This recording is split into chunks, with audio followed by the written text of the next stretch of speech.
There's a human element that you don't like change. And it's funny when I hear people that say it, I go, I think you're lying. I think you're lying. We all get set into our routines. We kind of fall into what we do. I'm not saying that there shouldn't be things, should be striving for bigger goals or doing bigger things here, or work, whatever. Change happens. But I don't know if you ever really like it. And when you get a change with the Cleveland Browns, that your biggest assistant coach, maybe one of the most undersung heroes on why the Browns are as successful as they are, walks in the office and says, guys, I gotta go. There's a higher calling here. This isn't me leaving for money. This isn't me leaving for a better job. This is me leaving for family. There's some Fast and the Furious reference there that I'm not going to make on this show.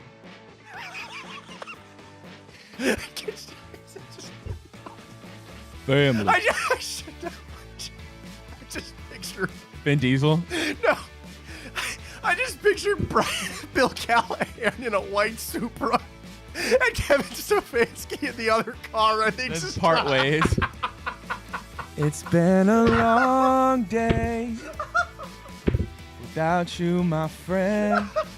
You just picture Bill Callahan. We need Reflog to get on that.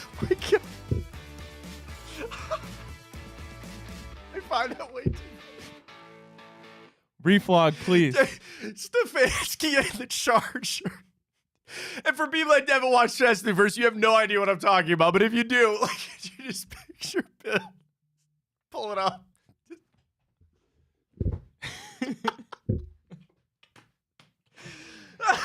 The Charlie Puth soundtrack. Oh, my God. And in no reference am I trying to say Bill Callahan is going to pass away like Paul Walker. I just want that out there. Could you just picture Bill? What kind of whip would Bill drive? That's what I'm saying. Could you picture him in an all-white Supra? Oh, my God. Pulling up, and he looks over, and there's Kevin Stefanski in the car. And they just drive, and they just part their ways. Yeah, exactly. Where Charlie Puth is in the background. Oh, my God. I found that way too funny to start the show. You should always start your Friday in a show with a good laugh. And, boy, did I get one there. Oh, my God. I'm crying. That was hilarious. I found that way too funny. But it is all about family, man.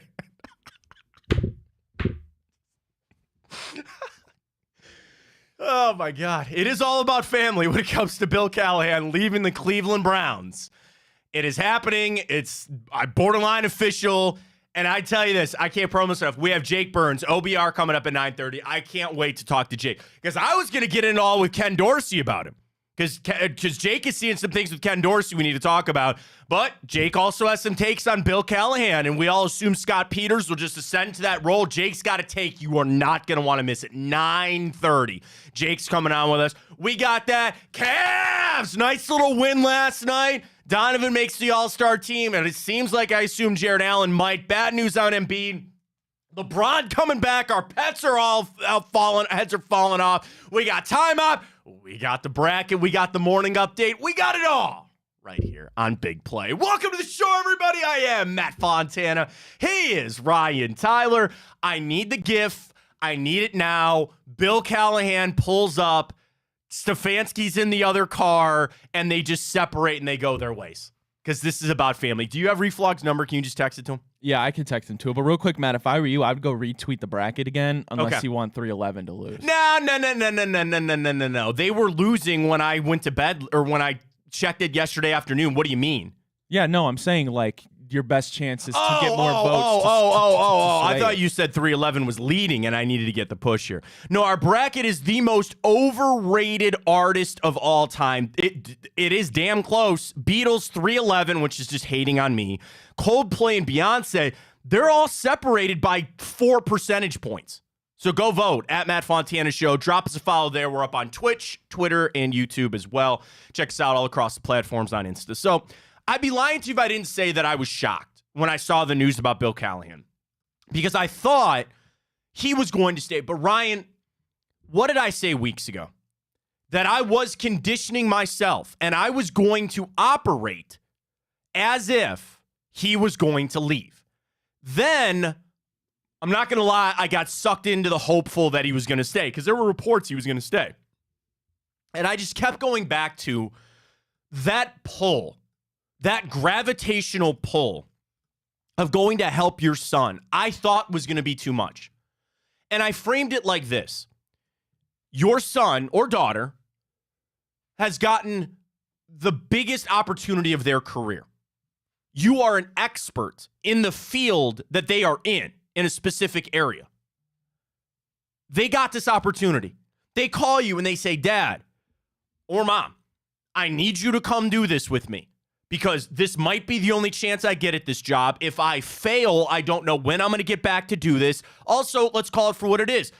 Bill Callahan's 67 years old. I don't think he's coaching for another 25 years. We might not ever get this opportunity again. This is the first time in NFL history that a son has hired his father. The other way around's different. Father hiring the son, that happened. The son hiring his father. That's the first time that's ever happened. That was all pulling at Bill Callahan. I didn't know how he was going to say no to that, and obviously he didn't. Now, I know a lot of people have the same take that I do. That's well done on the Cleveland Browns because they could have made this a mess. They could have been spiteful and vengeful and said, dude, you're under contract and you're not technically getting a promotion there. You're going to do the same job there. We're going to hold on. But they see it like any other human being would. Why would you want him around if his heart is really not invested in this or his mind is really not in it? They made the right call. Their hands were tied. There's nothing that they could have done about this. And I respect Bill Callahan for saying, like, dude, this is a tough decision, but I really, how could you not? How could you not make that move to go help out your child if they asked you to do it? So on that alone, I understand that. Now I'm concerned about what the Cleveland Browns are going to do. And there's one school of thought. And I can't wait to talk to Jake about this coming up at 9:30. I'm going to preview a little thing that Jake said. Maybe you do need a new little fresh look at this O-line. Because we all laud and say that Bill Callahan is one of the best, and that's just a fact, right? From a technique standpoint, from this and that. Jake's whole point is that there are some deficiencies that you see with this team. So my point might be, if you squeezed all the juice out of Bill Callahan that you could, and you got a lot of these guys coached up well, okay, maybe it's time for a new scheme. I still want Callahan here, but the fact that he's going, you're like, all right, maybe we open things up here. The negative side of this is you're going to have a lot of change on that O-line. If not this year, the following year for sure. Where at this point, you got 6 guys for 5 starting spots. Guards are fine if they bring back Wyatt Teller. I got to take on that. Do not let me forget about that. I'll get to it in 1 minute. Remind me. Just put your thumb up again, and it'll remind me. But you got these guys in the O-line, but you have this question on the tackles. What are you going to do there? We've talked to, who do we talk about? They said bring back all of them. Oh, Jack Duffin. We talked to Jack of OBR as well. And Jack said, no, I'd bring all 3 of them back, Conklin, Wills, and DeJuan Jones, and you let it play out and you see how it goes. The development of DeJuan Jones now has a turn because if you're trying to get him over to your left tackle to be your franchise guy for years, you'd like a guy like Bill Callahan around. This is a big loss. I think everybody sees that. Is it as big as maybe losing Jim Schwartz or losing something? I mean, not necessarily, but this is a big part of what the Browns were trying to do. And again, we'll talk to Jake about maybe spinning this in a positive way that sometimes a fresh view on things would be good. All right, remind me. Wyatt Teller, you had to take? I was going to just put your thumb up. That's what I was going to try to. Thank you. The Browns have no choice but to keep Wyatt Teller here now. The Bill Callahan move tells me you cannot let Wyatt Teller leave. You just can't. And I know the contract and he should be here. But my point is, if you're losing one of the biggest pieces of your offensive line, I can ill afford to add yet another wrinkle to that O-line. There is in no world that I can let Wyatt Teller leave because he has been coached up by Bill Callahan. He's really helped Wyatt's career. But in all this year, and I want to make sure that I'm correct on Wyatt's contract on this. I think it's 11.5. He's under contract. No, okay, so here's the thing. There was a potential out. That's what I knew there was something that I was saying. There's a potential out after this past season. So you could get out of Wyatt Teller's deal over the next 2 years if you wanted to.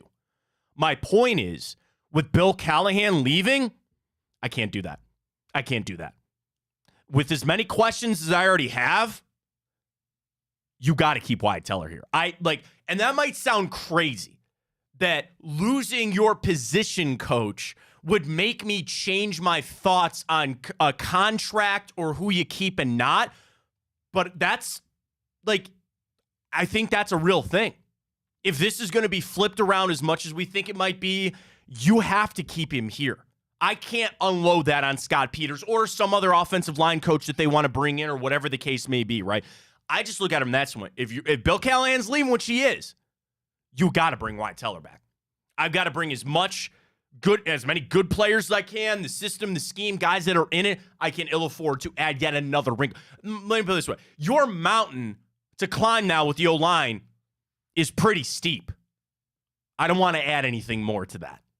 I'm not trying to create yet another problem here that we're already going to have to go through a pretty treacherous time. And maybe I'm making a mountain out of a molehill. Maybe I'm looking at it and maybe Scott Peters is perfect for this, or Jake's got an idea about another O-line coach that can come in and fix this right up or fit this scheme right in. Maybe Ken Dorsey's the magical elixir. Maybe our guy Andy Dickerson's coming in for this job now. That also kind of tells you the Browns were prepared for this. I would imagine, again, they never, when everybody jumped on Callahan returning, at that point, Brian Callahan didn't have that job yet. So maybe even they thought in the Callahan household, maybe he's not getting this job. All right, Brown, I'm committed to you. I'm going to stay here. And then he got the job and everything changed. Reality, as long as it was still an option, the Browns probably were preparing like he was going to leave. And we know Brandon Lynch had an interview down there. Did he also not interview with Tennessee? Is that where he was interviewing for DC? Yes. Yeah. There you go. And he meant a lot to this team. You're trying to keep the core guys together. But the loss of Bill Callahan, it's a big one. You're going to feel it. The thing is, it's also on offense too. And again, with Dorsey here, with Watson, with all these questions that we have, of course, this is circled now with something else that you're going to have to deal with on the offensive side of things. So I'm not ringing the 5-alarm fire here, but it's something I'm like, okay, all right. Is this not crazy to say, but it's true? I feel worse about losing Bill Callahan than I do Alex Van Pelt. Now, Van Pelt was a choice by the team. Let's not forget that. And the choice of the Browns would probably be to keep Bill Callahan. But I don't know if I could ever make a scenario that losing your O-line coach is more impactful than losing your offensive coordinator. And that's the situation we're in right now. The other side of it, this would be a pretty sought-after job, would it not be? And again, they might just elevate Scott Peters. We've talked about Scott a few times. He's a former NFL offensive lineman himself. He's been with Bill Callahan here in Cleveland for a couple of years, and there's a good vibe around the league that Scott Peters would be ready to take over an O-line room. This is a guy that has actually paid his dues. He's been through it. He can take over a room and be an O-line coach, and maybe he's great, and maybe he's the next guy. Or do they go outside? Do they go outside the organization?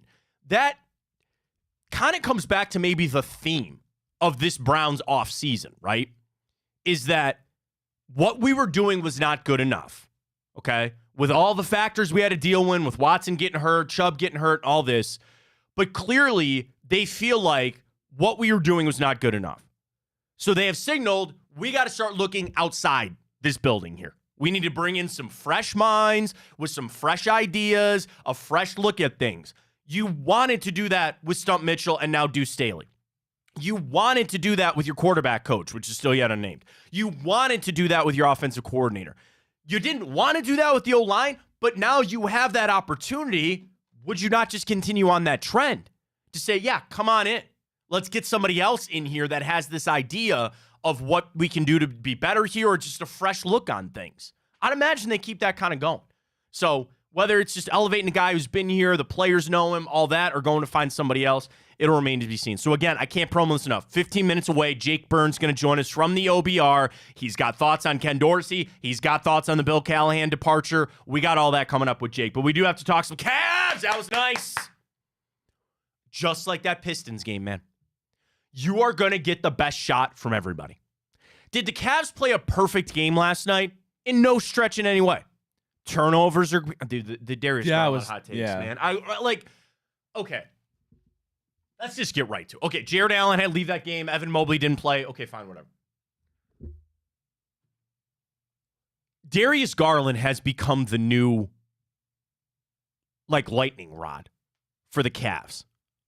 Where I just get tweets about him not oh, man, he had a bad game or, he's off. I get this straight up, he sucks. And I go, oh, what the hell did this come from? Now, this year, even before the broken jaw, not shooting threes all that great or where we know he could be. And I'm like, and then the biggest thing for everybody is rightly so, the turnovers. It's bad right now. And I want to defend and say, dude, this is his second game back after missing some time. But then the people go, well, did you watch the first 2 months of the season? And now all of a sudden I'm in a conflicted spot. Because we sit here and we play this puzzle game with the Cavs, right? We're like, all right, if we keep Mitchell and then we keep Mobley, it looks like this. Or wait, if we did Mitchell and Allen, wait, you're trying to piece it all together. The one guy that can't go anywhere is Darius Garland, and he's the one that some people legitimately feel the worst about. That's a problem. Matt, there's so many parallels to this Cavs team to the Browns, right? I mean, you look at the coach. We wanted him out of the town in the first 2-3 weeks because things weren't going well and injuries were stacking up. And then we have this flip of the season where we're playing above expectation. And then everybody's like, oh, now JB extend, coach of the year or whatnot. And then, like you said, Darius, the one guy who's locked up, and you're like, you can't get rid of him. And people are like concerned. It's the same thing as Deshaun Watson. Here's the thing. I'm believing in that Darius Garland is going to try to figure this out. I Googled this quick. Do you know who has the most turnovers in the NBA this season?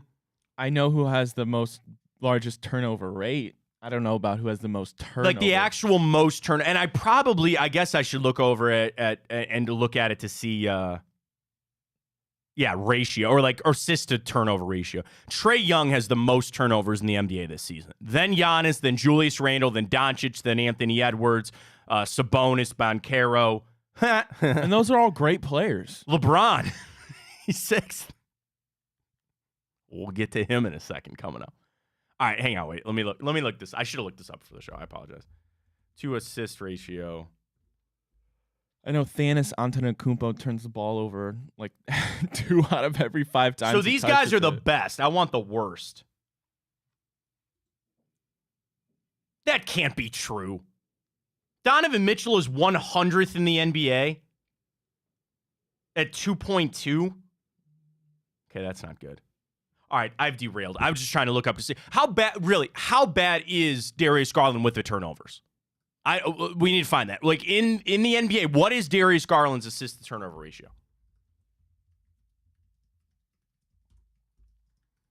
This is from the Chronicle Telegram back in December.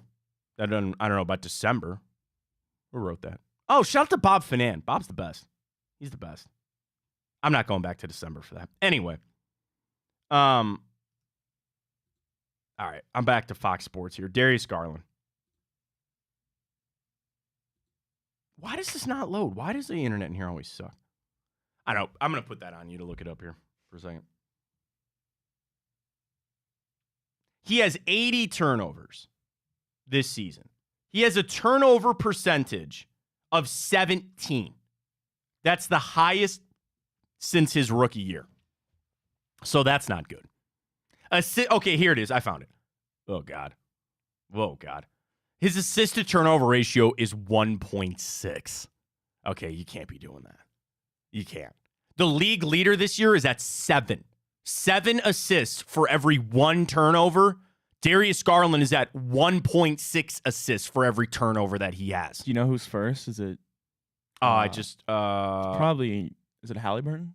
Tyus Jones. Tyrese Halliburton's 5th. Tied for 5th. Tyus Jones, Chris Paul, Mike Conley, Fred VanVleet, Tyrese Halliburton, Peyton Pritchard, Spencer Dinwiddie. Those are the highest. Tyus Jones at 7.2. Other guys are at 6. The league at 3, 4, probably around there. And now you have down to Darius Garland 1.6. I'm not ready to be all worried about Darius Garland. I'm really not. Watching that game last night, my bigger takeaway was, outside of the Garland hate that I got, was this Cavs team, they now realize what it's like to be the hunted, right? And it's a different time than when LeBron was here, which, again, we'll get to that in a minute. But when everybody comes after you, you get these crappy, horrible teams that have no reason to put up any fight anymore, but they're going to give you their best game. And I think it's in part where sometimes the Cavs get off to slow starts in these games, and you believe the Memphis Grizzlies, 10 minutes into that game, believed, hey, man, we can make this a game here. And they tried to keep it as close as they could. Then you lose Jarrett Allen to the ankle injury. Okay, and there's a whole nother thing. You don't have Evan Mobley. The Cavs still found a way to fight through and get a win last night.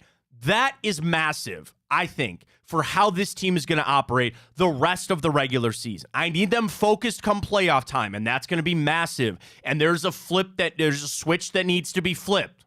No, it's another show in this town, they deal with that. But there's a flip that you got to have when you get to the playoffs, right? But for the regular season, you can't just pack it in, because then you develop bad habits, and then you get out of the flow that you're in. So I'm happy to see how the Cavs are operating, where they have every excuse to chalk up some of these games and lose, and they don't. And they fight through it, and they get wins. I like that, Ryan, because it's building this, where you had to reset this culture here. And this team, for even some guys that had made the playoffs before, but a vast majority hadn't, you need to learn how to navigate this stuff. That's why, for as many of the reasons that LeBron is great and why he's so good, there is nobody in the league that knew how to navigate a season better than LeBron. He knew when the team needed to turn up. He knew when it was a time where we just can get some wins here and see how it plays out. And then he always showed the hell up in the playoffs. Sounds like he's the GOAT. I would agree. He's the greatest basketball player that's ever played. I would agree with that, Ryan. That's what I said. I don't know why you're twisting my words over here. I'm not twisting nothing. Now, Michael Jordan's the GOAT, but LeBron is the greatest basketball player of all time. No, Matt, I was happy with the win, right? I mean, you never want to see your team play sloppy, right? But right. I mean, we saw the Bucks lose to the Trailblazers, right? They're not in panic mode by any means. But I mean, the only kind of like cause for concern was like when that Bally's graphic popped up of their starting 5. I mean, that looked like a G League team. Well, that's the thing. They got all these guys. They were talking about the broadcast. They had to sign guys to two-way deals just last week to field 8 guys. So Matt, have you heard of any of their? Okay, obviously we've heard of Jaren Jackson Jr. That's the one, right? And okay, Scottie Pippen Jr. He only counts because his name, because of death, right? But you wouldn't know. Who I remember. But Matt, have you ever heard of before going into last night's game? Conchar, yes, because I thought he always had a weird last name, and we'd always run into him. Yes. Santi Aldama? No. Vince Williams Jr.? No. And I've never heard of John Conchar. I just know him because he's got a name that's stuck with me. I don't know why Conchar, but anyway. Yeah, no, and then that Gigi Jackson. He's 19 years old. Isn't that insane? That's nuts. And that is another, like, the Grizzlies, they gave you everything that they had last night. And it kind of tells you just, again, how maybe good the Cavs are. That they can play around with some of these teams and get a win. I like where they're at. I like where their head's at. This LeBron stuff won't die. Okay? We got to break so we can get Jake right at 9:30, okay? But does Rob Pelinka actually have the stones to trade away LeBron James? Before you think about him coming to the Cavs, which he ain't. Yeah, that's it ain't happening. Not this year, but he will. I don't know. They can literally trade no one. There is no world that the Cavs can even make a semi-attractable trade to the Lakers, let alone trying to get that money to work. I didn't even fire up the trade machine this morning. How are you going to make that money work? You'd have to give up Allen or Mobley. Or not even Mobley, you'd have to give up Garland. You'd have to make that money. It ain't happening. I don't want it to happen. I ain't giving those guys up. But the other reason I don't think it's happening, there is in no way, and this is not a shot at Rob Pelinka per se, There is no way you cannot trade LeBron James. You're not doing that. But what if he's not guaranteed to sign after this year? Like, he's a free agent. That's LeBron's game, and you knew that when you signed That's fine, up but with it. I think there's a lot more writing on the wall than there ever has been in Los Angeles. And you want to know what? But then why would you not? Down, But why would you not? LeBron might actually want to get out of L.A. Right. So he might actually be done. But if he wants to stay, but like, what if they know he doesn't? Where's he gonna go? Where is he gonna go? Where does it actually make sense for him to go? That again, this is not free agency where he can pick a team. They have to trade. And the same thing, Rob Pelinka to say we actually would need to get pieces back for this. Like, we got to borderline set our future up with this. I put this on right now, save this clip, send it to Old Takes Exposed. The Lakers are not trading LeBron. Here's the thing. They might want to, and even LeBron might want to get traded. He's not. He's not. There is no way. Plus, when's the trade deadline? You got a couple of weeks to get this figured out? February 8th, less than. Oh, my God. I thought it was in 2 weeks. You got 6 days. It ain't happening. There's no way. Put that down. Save it. Absolutely not. We'll talk about that more in hour 2 because I want to circle back to LeBron. All right, we got to get to Jake Burns. He's going to join us next. OBR, great stuff on Ken Dorsey. Really insightful stuff on the O-line situation with Bill Callahan being out. Jake, OBR, joins us next. Fontana Show right here on Big Play.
right, we got a lot to get into. Let's get right to it. Jake Burns, OBR, joining us for the first time on the show. Great follow on Twitter. I know a lot of Browns fans already do. You can follow Jake at Jake_Burns18. Really appreciate your time, bro. We all of a sudden have a lot of things to talk about. All of a sudden. Let's start with the newest stuff. It is Bill Callahan. I loved your tweets last night. I want to give you the floor here on why you think maybe going outside of the building in Berea to bring in a new O-line coach, not just elevating Scott Peters, why it might be a good idea to maybe bring somebody new in with Callahan. Yeah, I think there's like a phenomenon around the NFL where it's like you lose a coach and then everyone wants to make like why that's a justifiable thing, right? It's kind of funny. If you go to one fan base, this is the greatest coach that they just hired. The other fan base, it's like, oh, we're happy to see him go. So you're really trying to like balance that with Callahan because he's quite clearly one of the most respected offensive line coaches in the NFL. And I don't think the Browns are better without him per se. But my general theory is like, I think that Callahan's reputation, which is rightfully deserved, kind of glosses over some things that didn't go the way that you would hope they would go, right? Like, while there were guys like Ethan Posich and Wyatt Teller who developed with him, I think there are examples of guys like Jedrick Wills and James Hudson, some that didn't exactly get better under his tutelage. So I think there's some give and take there. I thought at times this past year and the year before, they were pretty sloppy in protection plans. Like, I didn't love their ability to handle tackle in twists. So, like, what I mean by that is a tackle will, they call them line games up front to confuse protection, confuse who guys are supposed to block. So, like, the defensive tackle will kind of charge outside and the edge will loop underneath him as a means to free up rushers. And the Browns just weren't very good at that all year. Now, it's obvious that they were dealing with some injuries at various times, but like the communication stuff and the day-to-day, I didn't think was as crisp as it has always been. So, like, generally my point is I don't think that Callahan was infallible. I thought that there was some stuff that you would look at and not feel, at least in my opinion, was, an elite product by virtue of what he's responsible for. The run game stuff, I did not like their plan in general. I've been kind of vocal about this for a while. Like, I think they have a tendency when they get in the gun to run too much predictable lateral run game, which is slow developing. And teams started to have a real feel for it. Defenses started to have a real feel for it where they were cheating and understanding where the Browns were going to run and really kind of taking the guessing game out of it. And I thought that predictability did not lend well to them consistently running. Like the last 2 years, they're like, production of what's called negative or 0-yard runs was at the top of the NFL. And while with Nick Chubb, you obviously get some explosive plays because he's a generational back and he can make almost anything work, you do get those situations where you lose Nick and you have kind of some pedestrian running backs in the backfield. And then you have to kind of lean into game plan more, lean into deceptiveness in your run game. And I didn't think they were very, very good at that this year. So, like, you kind of delicately going about this where it's like, I don't know that you can sit here and say whoever they bring in is better than Callahan. I don't think that's the case, but it's also like this doesn't write a death sentence for their year.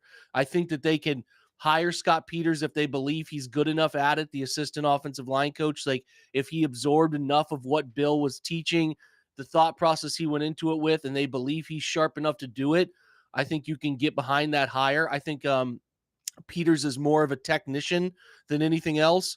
He played in the NFL for a while. The thing that does concern you a little bit, Matt, is that he only has 4 years of coaching experience. His first, like, between his final year in the NFL and his arrival with the Browns in 2020, he had no experience. There was a gap of a decade there where he wasn't coaching. So, like, there's like a little bit of concern. Is this guy ready to handle the mental side of being the offensive line coach, which traditionally, if your play caller is a skill position type, right? Like Stefanski came up as a tight end coach, came up as a quarterback coach. Obviously, we know where Dorsey's linked to in his playing days and coaching days. You lean into your offensive line coach to develop plans for how you're going to protect against the defense's either just traditional pass rush or how they're going to protect against those blitz schemes that they put on tape. So they're in charge of coming up with a plan for that. And even though, like, Stump Mitchell last year is the run game coordinator, that's an offensive line coach's job. Like they're coming up with the ways they think they can run against a certain specific front. Hey, if they give us an under front, this is the stuff we like. Over front, here's what we like. If they go like 3 down or bear front or whatever, these are the run concepts that we think we can run against those. So heavily involved in that. And I think Kevin is at times really talked about Callahan as a voice he trusts, and that stuff is difficult. But I have thought, and I've thought about this with every hire, the stuff the Browns have done over the last 3 years, although they have found success, and I think Kevin is quite clearly one of the better ones at doing it. They need less predictability. They need more outside the box thinking. They need to find more of what I call easy buttons in their offense, whether that's a derivative of motion, alignment stuff. I think that they could benefit from some things that slow teams down in terms of what the Browns like to run in the run game. So like I've been open to Andy Dickerson was an interview that they had for offensive coordinator, but he was a Seattle offensive line coach connected to the McVay Rams and Shane Waldron. So to me, like that type of guy who's been around a different approach to run game attacking is somebody that I'm drawn to. So like I would, and I'm curious, like how far along they were in understanding Callahan would leave, because, I think we can backtrack. We didn't think that Ben Bloom was going to be gone on the defensive line. Out of nowhere, they're interviewing defensive line coaches, but we haven't really heard them interview a specific O-line coach for that role. So maybe this kind of like Callahan's decision crept up on them. And then he said, okay, I am going to go coach with my son. So now they have to kind of change course here. So like, the amount of names on the market, it's a little tricky. It's not quite as open as it was a couple weeks ago. So how they go about it, I don't want to sit here and be like, if they hire Scott Peters, that's a terrible choice. They might like him a lot. I don't know. I'm not inside Berea. I don't know what they think of him as a guy who has the ability to lead a room independently, but I just think that they could benefit, and they've done a nice job with Deuce and Tommy Reese and Dorsey of guys who are outside of the organization trying to freshen up how Kevin approaches calling offense, how they look at what their baseline product will be in terms of how they go about isolating the schemes they like, the run stuff, the pass concepts. I've appreciated that. So I'm just open to that as an offensive line hire, to look at, a guy who's maybe more comfortable as an inside zone play caller, right? A guy who's got more comfort teaching that stuff as opposed to Callahan, who's more of an outside zone guru, right? So these opportunities to me help the Browns recreate their offense. And like, again, you're not trying to like kick Callahan out the door and be like, hey, it's no big deal. But you also say, this is a chance to kind of like look with things with a fresh lens. And I think that if they go about it and they hire the right person, I think you could still be optimistic that the offensive line can be fine. And they're talented there too, right? Like there's still a bunch of talent there. So it's not like somebody coming into this situation is arriving in a place with no talent. Hey, we need you to make, wine here out of this water that's in front of you. Like that's not the case. There's plenty of talent. So, and if Peter stays on as the assistant and helps out with that stuff, that could be a good outcome too. A lot of routes to go here. And I think Browns fans should be optimistic that it can still work just fine. Yeah, I said the same thing, Jake. They've had a trend now this offseason going outside the building for all the people that you meant. Keep that trend going. Before we get to Dorsey, I did want to ask you on the O-line. You mentioned it. They're talented there. We talked to your colleague Jack Duffin about it. What would you do with the tackle situation? And do you feel like that, with Callahan leaving, like there's been a lot of hay in the barn now. He's got a lot of these guys playing to a high level. What is your overall view, the health of that O-line, even with Callahan moving on? Yeah, it's tricky. The tackle stuff is tricky. You look at like you're 4 years deep on Jedrick Wills, and he hasn't been the left tackle you hope he could be. There's flashes. There's clearly talent there. The personal motivation stuff you question a little bit. Like the things that are holding him back tend to be like finishing plays, things that are not really in the realm of like this guy can't hold his own. I've thought it might be an interesting idea in the last year of kind of like a 5th-year option to try him at right tackle, where he's been most comfortable playing his entire life up to his arrival in Cleveland, just to see if you can spark something in him, a level of comfort that produces quality play. And then try Jack and try Dewan to get one of those guys comfortable playing left tackle. I know it's a bit of a step outside the box considering what Dewan was at Ohio State and what Jack has been, but they both do have some left tackle experience. I would be curious about that sort of outcome. And maybe somebody who comes in new, that's the idea that they want to try to put in place. So the good thing is they have 3 offensive tackles that can play this upcoming year between Jed and between Dewan and between Jack getting back healthy too. So that's a step in the right direction compared to a lot of other organizations. How they organize those guys, we'll see. I think they have a chance to be creative to try to put themselves in a better position. But we'll see what they do ultimately. I mean, center guard, Ethan Posich is fine. His contract is amendable. Like if they don't love his performance this year, they can look to move that around. Plus, they have Luke Whippler, a guy that they drafted out of Ohio State, as an alternative answer there, sort of sitting and waiting on a rookie contract. But Posich is fine. I think he's been good. He's been able to anchor like run game calls and handle the stuff that Treader used to handle in terms of pointing out the mic or making adjustments for what double team concepts they want to get to up front. So he's fine. He's fine, right? The question is what you do with the guards. I think for the first time in a while, I mean, it kind of hurts me to say, the first time in a long time, I thought there was a clear piece of evidence that Joel Bitonio was stepping back in terms decline. of who he is as a player. Now, how much of that is the right knee issue, right? How much of that is the back issue? We'll see. But I think we're both guys in our 30s. I don't think that stuff slows down. My back hurt this morning, Jake. I got out of bed. I was like, man, my back.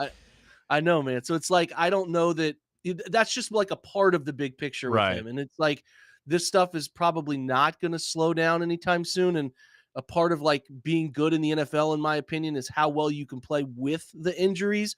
And Joel has done that throughout his career. But this year was the first time where I have noticed like, oh, Joel couldn't anchor against that defensive tackle. He was being driven into the backfield, or that move happened way quicker than he was anticipating. He was fine. He was what I would call above average to good. You're right. He's still on a high level to begin with, Jake. But as we see, like what was his high level might not be, and it still means that he's above average compared to a replacement guard. But it's still not quite the level of Joel Bitonio that we expect, right? Yeah, Joel Bitonio at his peak powers is a Hall of Famer. I mean, like that's Joel's MO. So I'm not here to say like this year he's going to be awful, but I think we're on the wrong side of what Joel Bitonio has traditionally been.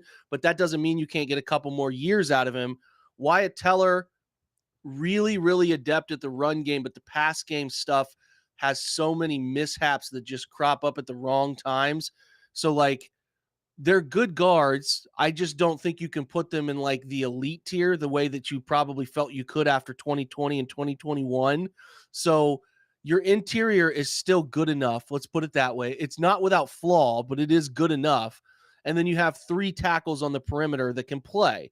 So there's talent here to still be a good offensive line. But I think what we have to do is give the proper credit to 24 that could make just about any run scheme work. The guy is... He is a generational running back when he's at his peak, and he can make just about anything work, even if there are mishaps that go on in front of him. So like, you remove him from the equation, everything gets put under the microscope, and you start to see how one person's flaw on any given play is a breakdown that causes a 1-yard run that could have been a 22-yard run to happen, right? So like, I just how I would phrase it is, they're not the offensive line you probably think you remember from like 2020 and some of 21, but they're still a top half of the NFL offensive line with the potential, if they have a great year, everyone's healthy, guys play at their best, to be a top 5 unit.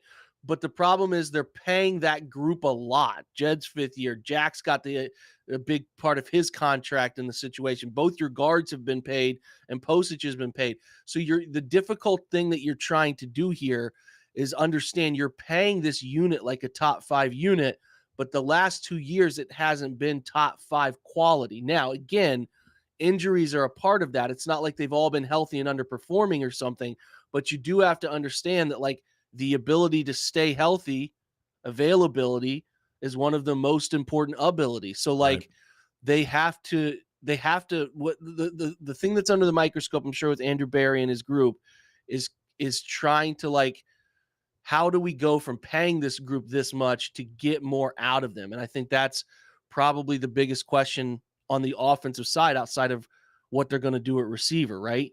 So don't get me started on the receiver, Jake. There's only one thing I need this offseason. It's a receiver. We got to get one in here. We got to find one. We got to talk Dorsey. I don't want to take up your whole morning, but we got to get to Dorsey too eventually. But like, tell me about the receiver, man. Because listen, I'm not even saying like a T. Higgins. I'm not even saying like Mike Allen. I'd love that, right? Can I go out on a limb for just a second here?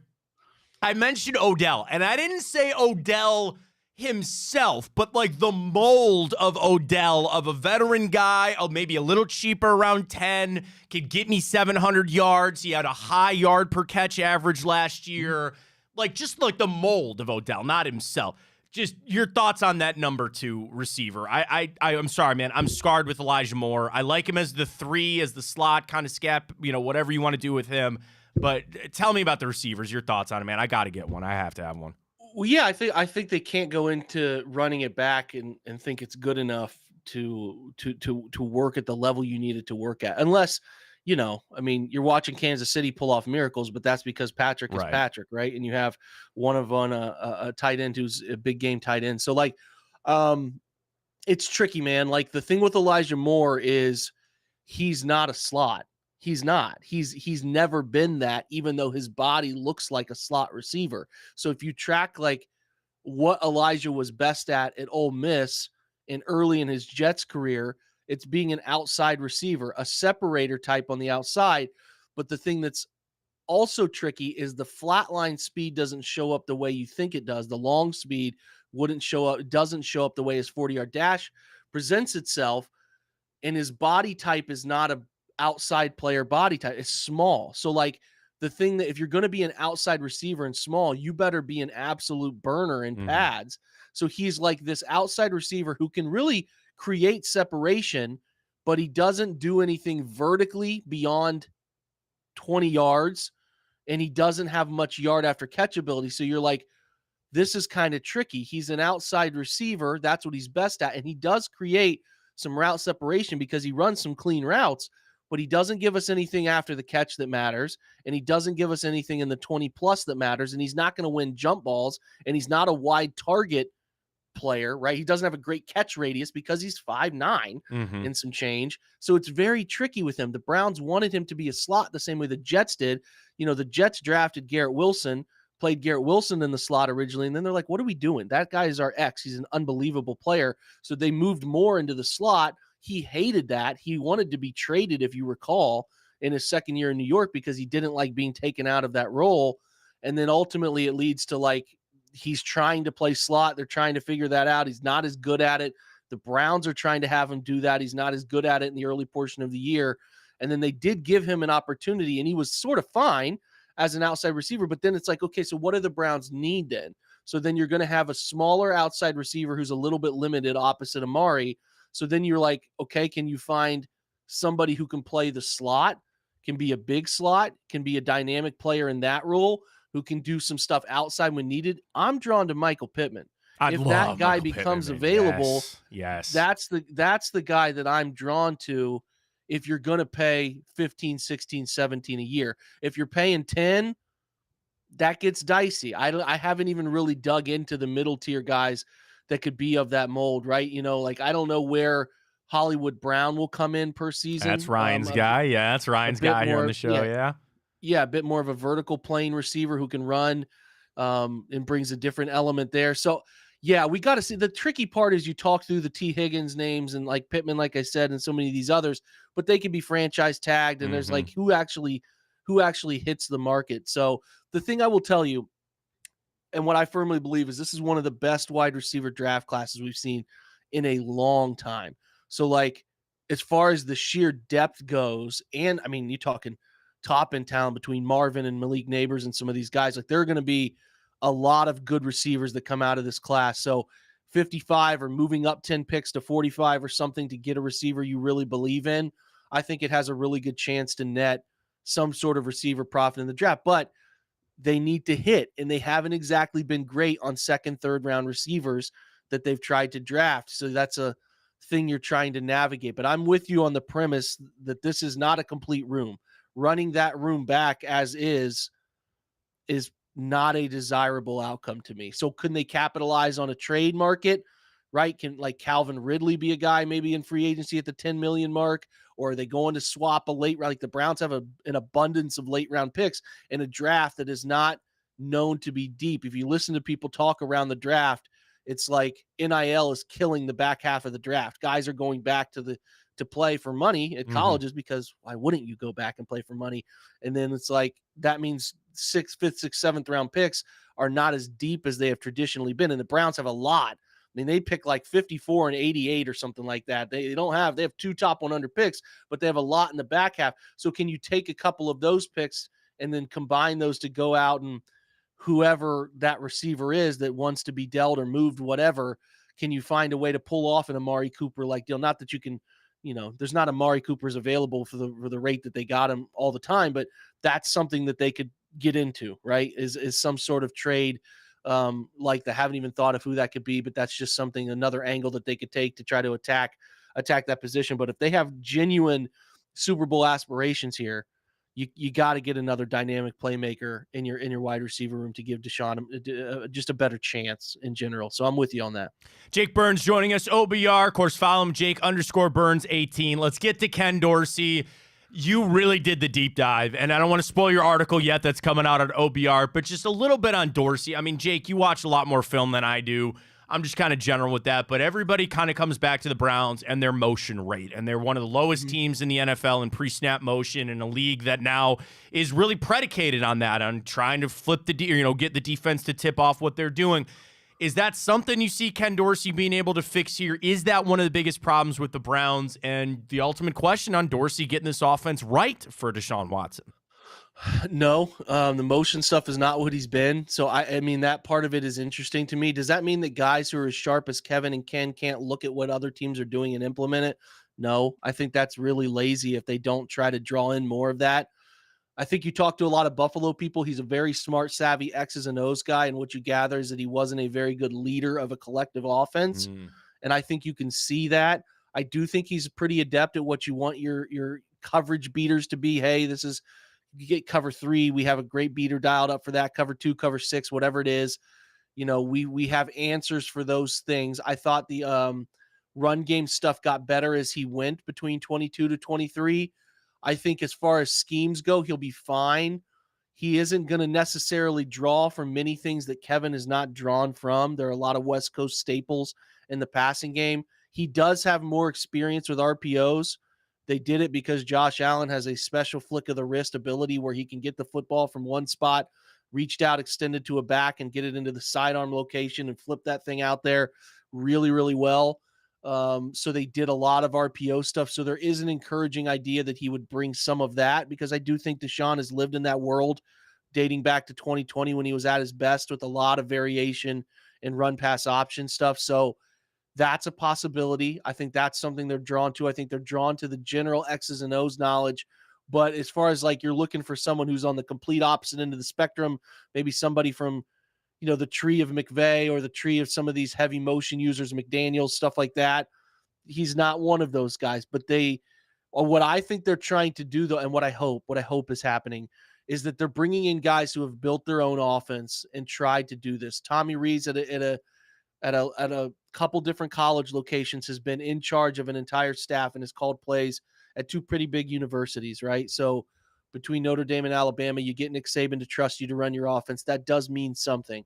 I think Dorsey has done a really, really good job with quarterbacks under his tutelage between Cam and between Josh and getting the best out of those guys. And then he's also tried to lead an offense and do his own schematic stuff. So while Kevin's on the sideline in years past, maybe not getting answers or suggestions or thoughts, between those two guys, Deuce Staley, who's also been around the league for a while, can provide some fresh aspect of thought process. I'm sure he's going to be labeled the run game coordinator as well when the official stuff comes out. He has more knowledge to pull from than he has in a while. Now, losing Callahan, that is a base of knowledge that you would love to have. Maybe they've gotten from Callahan most of his thought process stuff, and they'll be able to continue to apply that and work with an O-line coach to get to that point. But I do think that the idea here with Dorsey is sharp quarterback mind, gets the most out of his guys traditionally from a quarterback perspective. And I don't think they're going to have him call plays, Matt. I think I was going to ask you, what do you think? No, Yeah, not only that, Jake, what would you think about it and what would you want to happen? Are they the same thing? You think it's Stefanski and you want it to be Stefanski? That's how I feel. I think in the modern era of the NFL, you want your head coach, if he's adept at calling plays, to do it, because losing coordinators who are anchoring that side of the football is not exactly the healthiest thing for continuity year over year. Great point. So I think that I would prefer. Kevin is also good at it. It's not like he's bad. So I think that Kevin's still doing it. Ken focusing a lot on game plan, coverage beaters, specific things like third down concepts and stuff of that nature to give Kevin is probably best, with a heavy emphasis on helping and being in the quarterback room. I don't think we're going to see a quarterback coach hired. I think he's going to be doing that dual role. And I think that's my hunch. Now they could, my luck, they'll hire somebody when we get off the interview here. But I haven't had any inclination that they're going to hire a quarterback coach, because I think Ken is the voice that they would want leading Deshaun's thought process. And the thing that's good too is, I talked to some New England people who have questions about Van Pelt, and it's like, he was an offensive coordinator who didn't call plays but was on the sideline. The Browns it's always been a mystery. Like Chad O'Shea, Callahan, Stump, and AVP were all on the sideline. Right, like, I do think you need some smart people up top who can talk you through what they're seeing. Now, there are some guys that have gone up there in the past. I mean, it's not to say the Browns are sending no one up there, but I do think a coordinator who's up high and can give you some feedback and like talk through some things they're seeing with the quarterback as well. It would be a nice addition. And really, too, I've made this joke that between Tommy Rees snapping back when he was in Notre Dame in the box, and then that time Ken Dorsey just absolutely obliterated the box up there. That is an unsafe place for people to be this year. But no, I think that getting a better quality coach up high would be a good thing for this offense. And there's some things I'm still concerned about, Matt. Like I am curious about how they're going to evolve the run game still. O-line coach matters for that. And I'm obviously curious how they're going to try to incorporate more motion, because they cannot look at the current state of the NFL and really look at what motion did to their own defense and feel like they're doing enough in that regard. So I really think there's a chance when we watch the Browns play offensive football next year, it looks a pretty good amount different than what we're accustomed to, because it's pretty rare we get 4 years of the same staff and the same structure of an offense. So it could be pretty jarring to see it look different than it has been for 4 years. That's a long time of watching your football team play pretty much a similar way on offense. You know what I mean? So there's a chance it looks a lot different. I don't dislike the Ken Dorsey hire, but I think people have oversold a little bit of like what his role is and what he brings to the table here. I think I've tried to define it a little differently for people. What I think he is, he's going to be a really well-paid, well-respected quarterback coach who has a say in what they're doing offensively and brings his experience to the role. But I would be not jaw-droppingly stunned, but I would be pretty surprised if Kevin gives him that ability to call plays. I agree with you, man. We really appreciate your time. Jake Burns, OBR, Jake_Burns18 on Twitter. First of many interviews here with us, Jake. We always appreciate the time, man. Happy Friday. Big fan of yours, Matt. Thanks for having me, bro. There he goes. Jake Burns, dude. We get smarter. You just get smarter when you talk to Jake. I love his podcast, his writing, his stuff on Twitter is just phenomenal. I mean, I know there's a lot of people who watch tape. I don't know anybody that watches more tape than Jake. Seriously. He and I are on a lot of same pages there. And I agree with them on first kind of the tempered expectations there with Ken Dorsey, because not my first pick there. And you see what he brings in. We agree Kevin's going to call plays. And I wanted to start with Jake with Callahan, which I loved. It's easy to overreact at this day to be like, oh my God, we're screwed. We're losing this guy. But to understand, like, yeah, man, I mean, you got 4 years out of him. You tried to squeeze as much out as you could for as much as people like Bill. And Jake was flat out right. The Browns are not better losing Bill Callahan. But this is also something that you can overcome, you can deal with, and they're just going to have to move on with it. So I loved a lot of his insight there. Well, I certainly feel at least a little bit better, on the Callahan side, right? Yeah, than I certainly did last night and even this morning. And yeah, I mean, what he said makes total sense. You know? And that's the thing. The line that also there late with Jake, which I appreciated, was like you've been doing this for 4 years, right? So you fall into this system, and you want to pop into my head. I go, yeah, not only the Browns have been doing this for 4 years, but the defenses know that you've been doing this for 4 years. And this is kind of what you're on. It's always that evolution. And I think it's the reinventing of some of these coaches, which makes Andy Reid so good, which makes, Sean McVay so good. They're finding that next thing. They're finding that next big thing on offense. And as he said, another great point by Jake, when you're the head coach, it's your ship, right? You're doing this. You don't want to be Nick Sirianni where your guys leave and you're sitting there holding the bag going, well, I got nothing here. That's so funny you say that, because as soon as he said, his point of Kevin calling plays, right? Because then you don't have to worry about the fallout of maybe losing your coordinator who you relied on heavily to really run and organize your offense. That's immediately the team that I thought of was the Eagles. They couldn't see me, but I cracked a smile and I was like, Yeah. dude, that's exactly what's going on in Philadelphia. Yeah, I mean, and again, that's the most recent and prime example, but sure, you lose people here and then even with other moves like Dan Quinn, we'll get to that in the morning update. Like, he's going to Washington, not see that coming. Now, is he going to rip Brian Schottenheimer away? Like, all these changes that can happen to an NFL team when it comes to the coordinator, at least if it's the head coach, he owns that. All right, we have a lot to get to. I want to keep reacting to what Jake had to say. We got to get to the morning update because yet again, Ryan, nobody wants to coach in college. Chip Kelly trying to get out? Cliff Kingsbury back to the NFL. We'll get to all that, more Cavs, a lot more Browns, and yes, we'll get back into LeBron right here on the show. Folks, Typico, we're on a little culture, and that's fine. We're up big. Folks, Typico, we're going to do an NBA boost tonight. So here's how you do it. You go to Typico, you download their app, you use the code Fontana100 when you sign up. You deposit and bet $25 on whatever you want, and you get $100 in bonus bets to jump in on the boost, to jump in on college basketball, pro basketball, hockey. We got the All-Star game this weekend. I will be placing some bets on the All-Star game. I will not be watching. What do you mean? Come on, it's going to be a lot of fun. The skills competition is great. I love it. What do you got? Boost for tonight, even before ours. Nuggets, Thunder. You got the Kings, Pacers. Trailblazers. No. Ooh, how about this? This is a crazy boost that I love. Plus 500 tonight for Jokic in the first quarter only to score 8 points, 5 rebounds, 2 assists, and to not turn the football over. That's plus 500. On a boost. I think that's a pretty interesting one. We got soccer, we got tennis, we got it all for you with our friends at Typico. The rewards program is out and rocking. They have the new Flex Parlay, which is awesome. Check them out. Typico, use that code Fontana100 when you sign up, deposit and bet $25, and you get that $100 in bonus bets. Gambling problem, call 1-800-GAMBLER. Terms and conditions apply. Check that out on the website. All right, come back. Morning update. Lots to get to. Hour 2 upon us. Stay with us.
right, let's get to it, Ryan. The morning update. A lot across the NFL. A few things in the NBA. Stories you got to know on Friday. Take it away. Alrighty, Matt. Well, the NBA All-Star reserves were named for the East and West last night. Donovan Mitchell got his 5th All-Star appearance after getting named to the reserves. However, Matt, Jarrett Allen was not named an All-Star reserve. However, we know that Joel and Julius Randle will not be playing, so he is a likely candidate to replace them. But how do you feel about him? Because I do, and I think you think that he got snubbed. He did, and I know people are jumping on like Trae Young that there's only been 3. You know about this, Trae Young, that there's only been 3 times at an All-Star break that a player has averaged 20 or more points per game and 10 or more assists and missed the All-Star game. 2 of those 3 instances were Trae Young. Wow.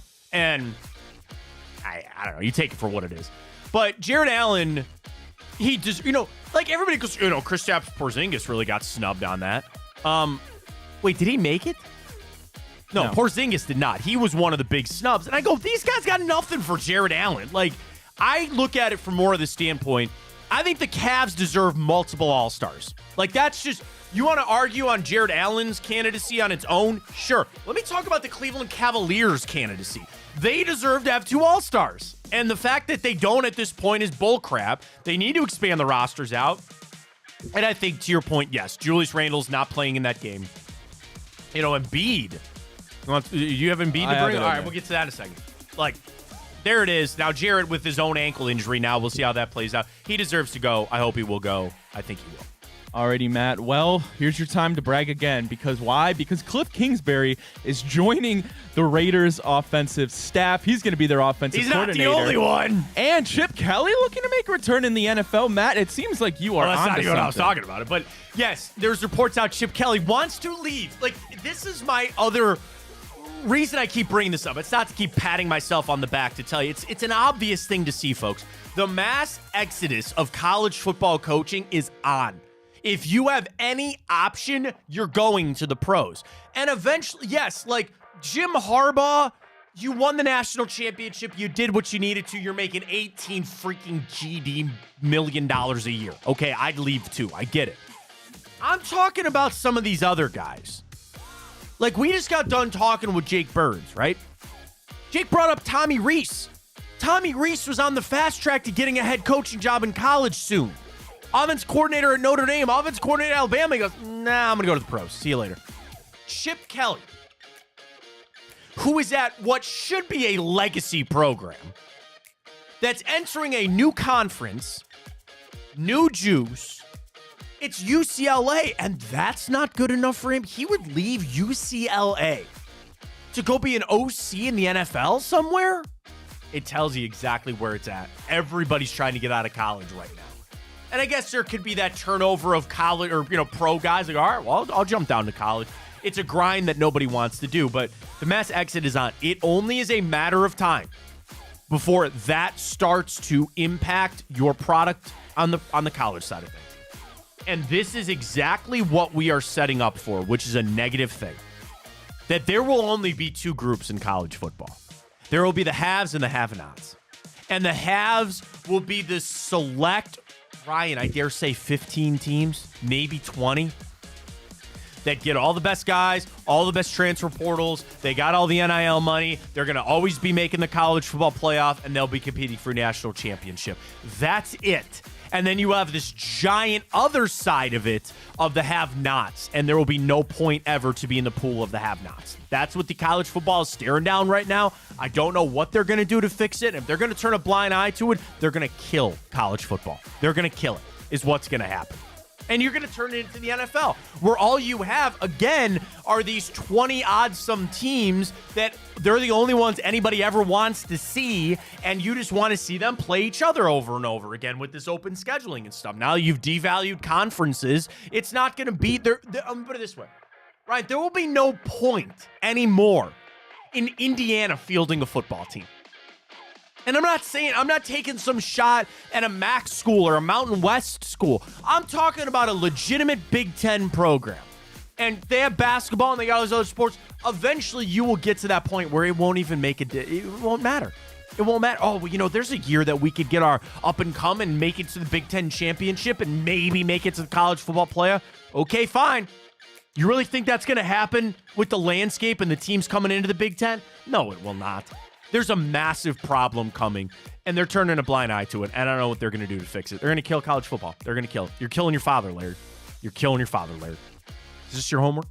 It was confirmed last night that Philadelphia 76ers star and then MVP frontrunner again, Joel Embiid, did tear his meniscus, Matt. I looked up the timetable for that. Didn't see anything official, but it looks like Joel could miss up to 2 months. Oh, and yeah, that he's going to miss some time. Dangerous for the 76ers, who are currently in the 5th seed, right behind the Cavaliers. And again, Dr. Matt over here, which I am not in any stretch of the imagination, I feel like I've heard stories about guys with like meniscus injuries aren't as easy as you'd think, where you have the surgery, you come back, you're good to go. I feel like there's stories of guys that have just, their meniscus turns into something bigger than it really is. I will say this. I hate it because he's a really good player. But as a Cavs fan, dude, that 3 seed is now wide the freak open. Like, the 76ers aren't really, and I like Tyrese Maxey, and I do think they actually have a really well-built team. I do. But, come on now. Without Embiid, that's really hard. Cavs should be zeroing in on the 3 seed. And I think how they play over this next stretch coming up to the All-Star game and even a little bit after, that's going to tell you, like, I think this is a right little ignite for them. Little kick in the butt. Say, you got to get up to that 3 seed, guys. And quite frankly, see how they play over the next stretch here. You expect the Bucks to kind of turn things around as they're struggling with the new regime under Doc Rivers. Right. But then you look at the Knicks right above the Cavs, who are now going to be without Julius Randle for a little bit, and they're going to have to rely on Jalen Brunson, and they're only, I believe, a game and a half above the Cavs. Yeah, so we'll have to see. There's a lot to play out. A lot of interesting things happening in the Eastern Conference right now. Well, we talk about interesting things happening in the NBA, Matt, and I know you're not really buying into this, but the talk of the town now is LeBron James potentially wanting out of LA. We know he's there till the end of this year, but rumors have it LeBron wants out of LA. All right, do you want me to do the NBA trade machine right now? You want to do this? Fire that bad boy up. NBA trade machine. I'll do it. I'll do it for you. I don't want to, but I'll do it for you. Team number 1, LA Lakers. LeBron James. Ugh, that's a lot. That's a lot of money, buddy. Team 2, your Cleveland Cavaliers. All right.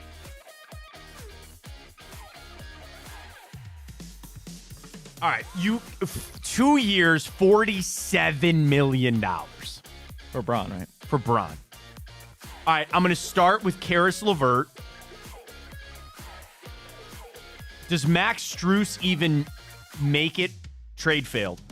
I was going to say, because you're not buying into, you're not going to include one of the 4, right? I mean, here's what I'm saying. I don't think you have a choice. Karis LeVert and Darius Garland gets you LeBron James. Karis LeVert and let me adjust the trade here. Can I just take Karis LeVert out? No. I need to adjust the trade. Darius Garland. All right, let me take out DG. Let me try Jarrett Alle and Karis LeVert. That trade failed. Let me keep Karis in there. I'll take Jarrett out. Okoro and Allen? You could trade Jarrett Allen, Karis LeVert, and Isaac Okoro for LeBron James. That's just money. That's just money. You want me to keep going here? You want me to keep trying this? Matt, I kind of like that. Oh, stop that. Hear me out. Stop that. Hear me out. No. The one that I liked kind of was DG and Karis. If you can get LeBron for 3 years here, you have a real shot to go win 3 titles. 1 out of those 3 years. Do you want an even maybe better one? You could do Garland and Isaac Okoro. That works for LeBron. I'd rather do him and Karis. You'd rather do Karis? Yeah. Do you want me to start with Karis LeVert as your base? Well, do you agree with me that you'd rather do Darius and Karis than Darius and Isaac? Everybody's on this hate of Darius Garland right now. I'm not saying you are, but everybody else is. Okay. I'm not putting Donovan Mitchell in that. That's bad juju. That's bad juju. Yeah, don't even do that. Darius Garland and Karis LeVert. Matt, I think I would do it. That trade is successful. If I can get LeBron here for 3 years with Jarrett Allen, Evan Mobley, and Donovan Mitchell, I mean, you have a legit chance to make it out of the East for the next 3 years. That would put the Cavs $3.2 million over the tax line. Just fine. Dan will pay that.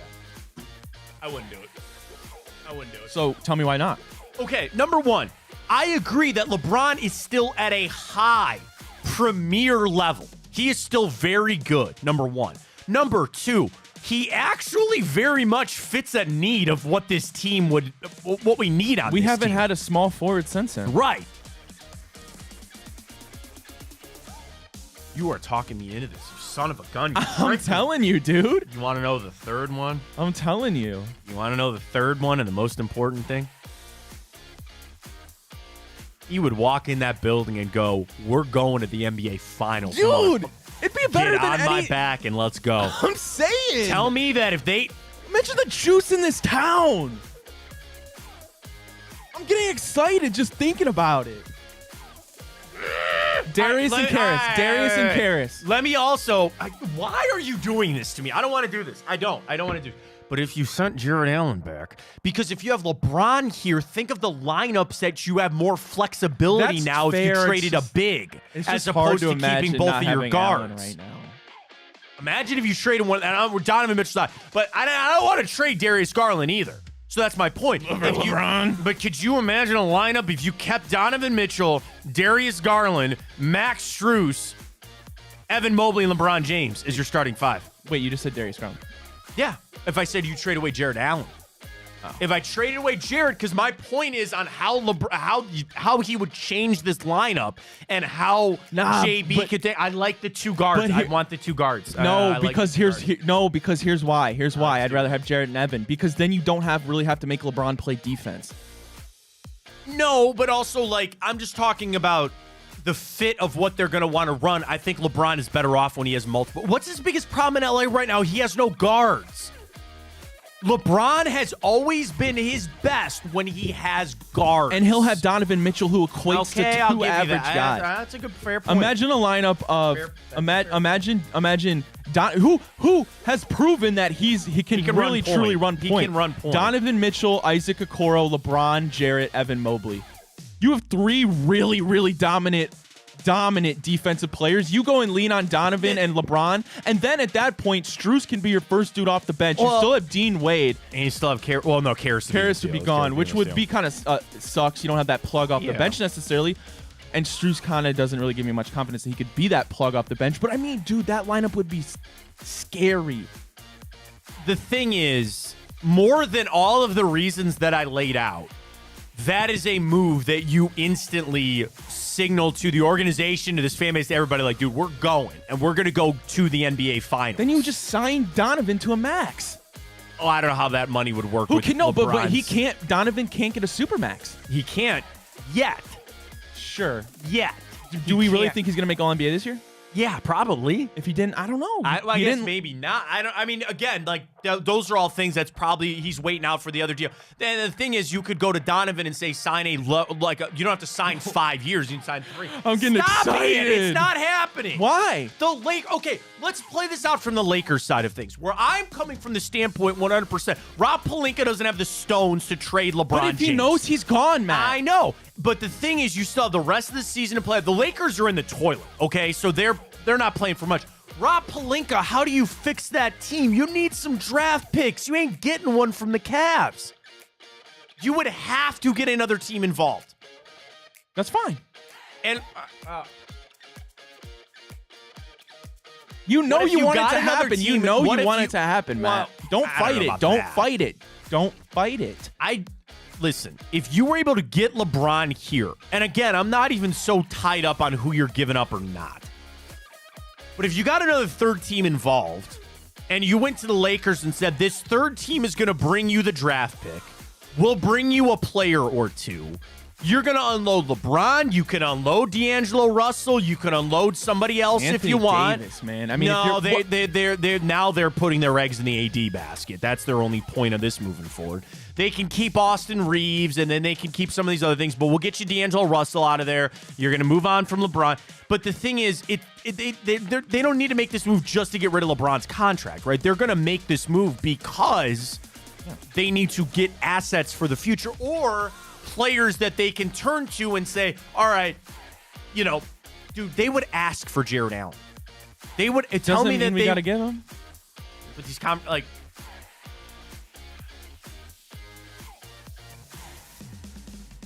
Dude, imagine. Don't fight it. Because you want to know the other thing?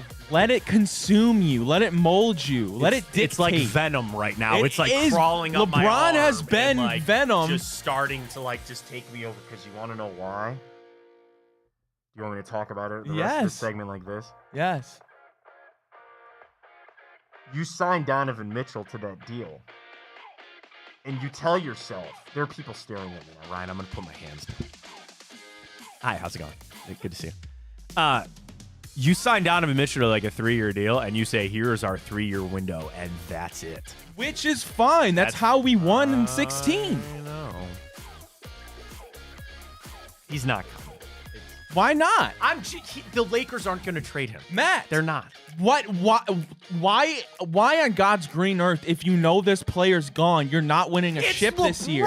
It doesn't. That's a fallacy to think about. Stop. No. Yes, That is 100% true. You do not move him without his blessing. And maybe he's in on this, and maybe he's okay with it. He does not have a no-trade clause. This is LeBron, okay? He wants out. Does he? Yes. Do we know that? Pretty much. Okay. If he really wants out, Which he does. they want draft picks. Okay, you want to go to another path here? Where else would LeBron want to play? Philly. Would he, though? If Joel comes back Like, healthy. that's because here's another reason why I'm kind of helping the Cavs on this, right? A big factor in this is LeBron. And a part of the reason I always felt like he wanted to go to LA was to say that he played for the Lakers. So in his career, Cavs, Miami, Cavs, and the Lakers, right? He wanted to go play in Miami, did that. He wanted to go play in LA. Legitimately, where would he want to go play?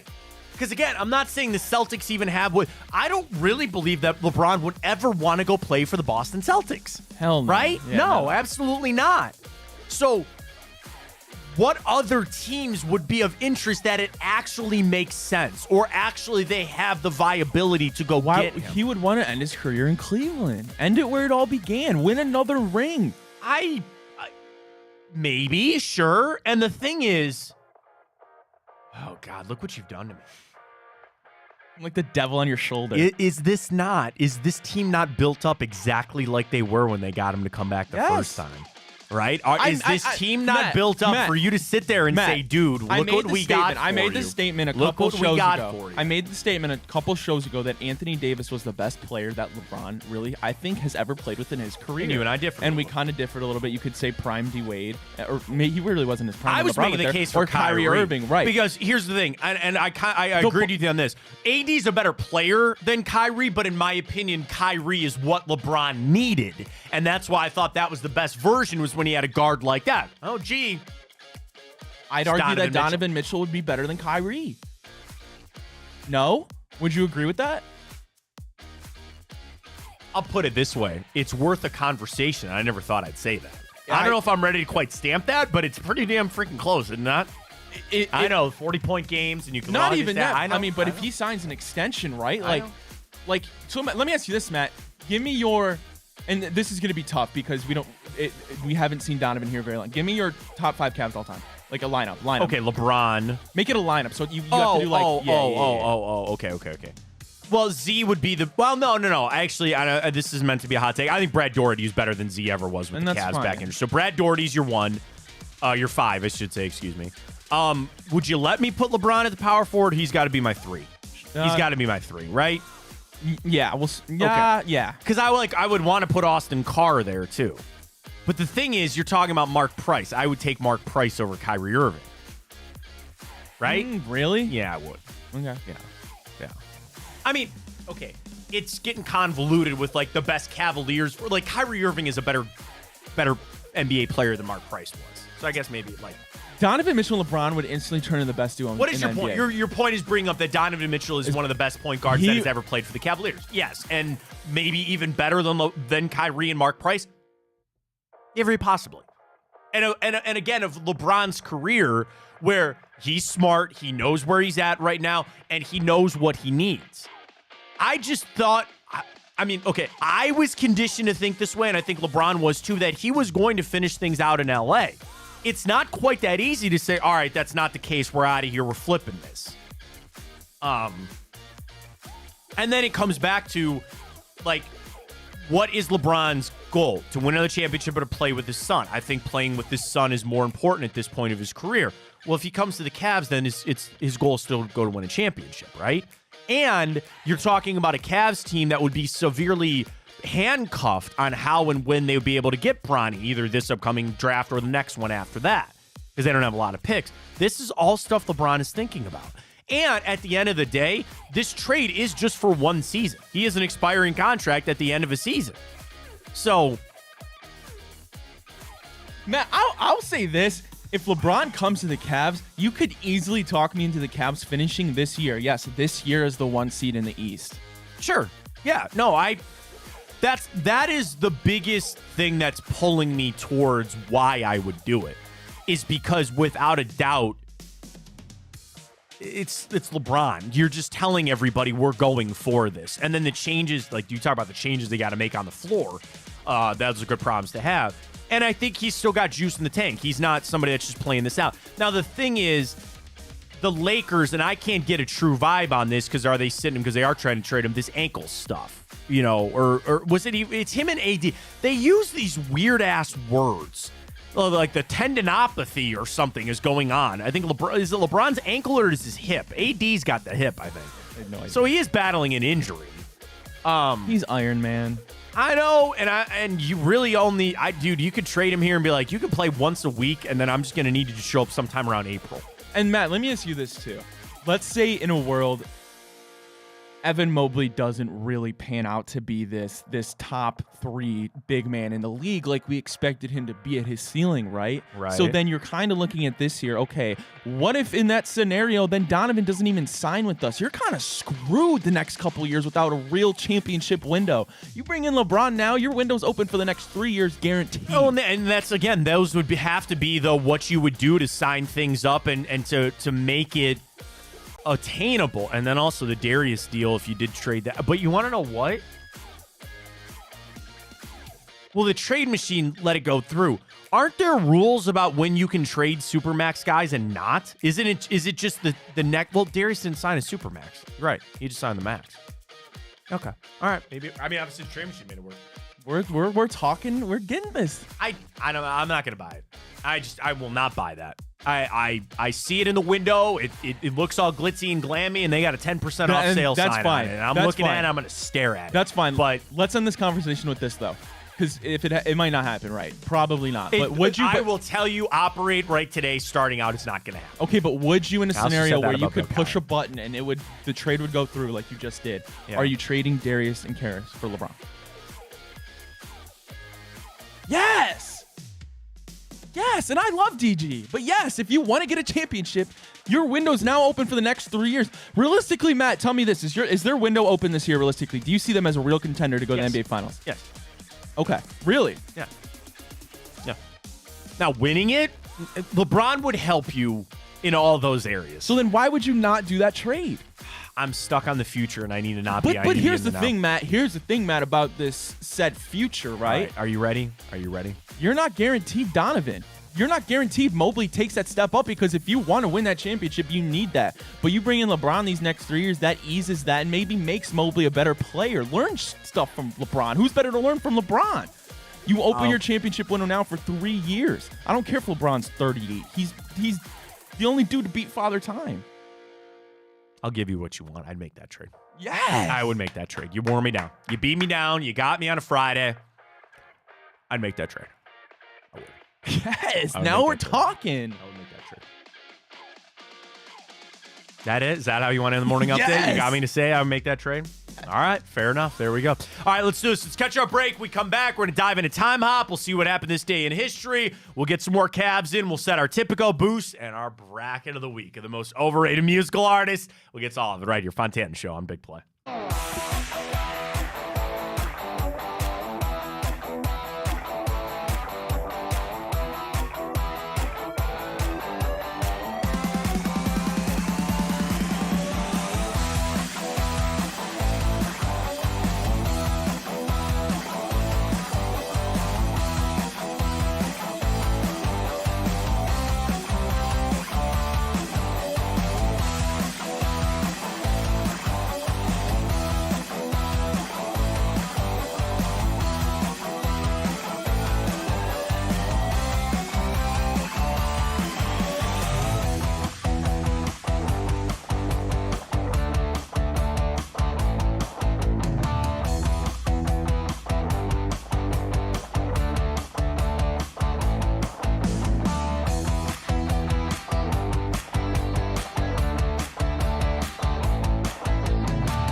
All right, let's head back on Groundhog's Day, that little stinking weasel.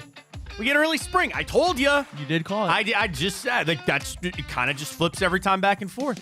Shout out to Buckeye Chuck, though. Blank off, Punxsutawney Phil. It's like, there's one in, like, Jersey. Like, they're all over the place. But was Punxsutawney Phil, like, wasn't he the OG? Is that why he's who he is? He's been doing that. He's been grinding for that for a while. Been grinding. I don't know how quick, how's he on the upkeep there? Is he actually, like, what's his percentage here? I don't know. Hang on. Punxsutawney Phil, accuracy. Here we go. From CBS News 5 days ago. Oh, get out of here. Phil's been used for weather predictions for more than 130 years. Not the same groundhog. According to the legend, if Phil sees his shadow on February 2nd, he predicts an additional 6 weeks of winter. If he doesn't, we get an early spring. Since 1887 through last year, he is at a 36% accuracy rate. Bust. Retire his ass. Bust. Phil's a bust. He's a bust. Between then, he saw his shadow 107 times. Wait a minute. That can't be right. So, wait a minute. He forecasted 6 more weeks of winter 107 times in a difference of only 20? Again, he saw it 107 times and didn't see it 20 times? They said they missed like 10 years. Their record keeping wasn't as good in 1894 or whatever. Bigger bust, Anthony Bennett or Punxsutawney Phil? Punxsutawney Phil, 36%? Jamarcus Russell or Punxsutawney Phil? All right, how about this? Between 2013 and 2020, he was 7 and 3. 7 times he saw his shadow, 3 times he didn't. Of those 7, he was only correct 1 time. Let's retire Punxsutawney Phil. He's done. He's done. So if anything, we should feel bad that he predicted an early spring because he's probably going to be wrong. Can you tweet out that Punxsutawney Phil's a bust? He's a bust. Last year, shadow, prediction was wrong. 2022, shadow, he was wrong. 2021, shadow, he was wrong. 2020, no shadow, he was right. 2019, no shadow, wrong. 2018, wrong. 2017, wrong. 2016, right. 2015, wrong. I don't like those numbers. According to Storm Facts Almanac, Punxsutawney Phil has only been right 39% of his time. He's a bust. No way they re-sign him. They better not. They better not. I'm going to send that. Oh, I don't want to derail the show because I don't know how to spell Punxsutawney. Hang on. Here we go. All right, right now. We need to have a conversation here. What is it here?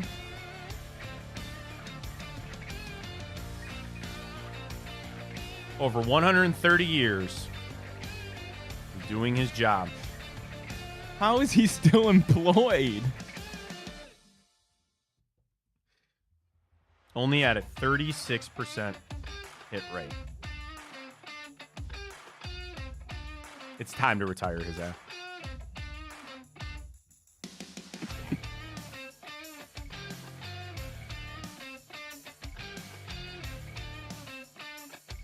There it is. I sent it out. Matt Fontana 83. 36%. You can't do that. That's bullcrap. Anyway, let's get back into timeout. Tell you what happened, including 2 years ago today. So again, we did it yesterday too. That the Brian Flores lawsuit came out and all that. Right, and 2 years ago today, Hugh Jackson made comments that the Browns paid him to lose games. And I sent a tweet out that actually became one of my most liked tweets in my Twitter history. And I said this: Brian Flores had receipts and proof that he was offered to lose games for money.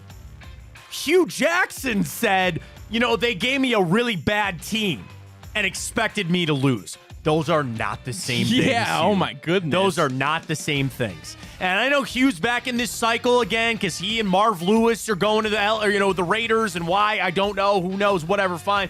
But, like, that was my thing. I never wanted Hugh to hurt the Brian Flores case because I wanted Brian Flores to expose the NFL if that truly was going on, if there were issues that needed to be figured out. I felt like Hugh Jackson glomming on to that was never a good thing.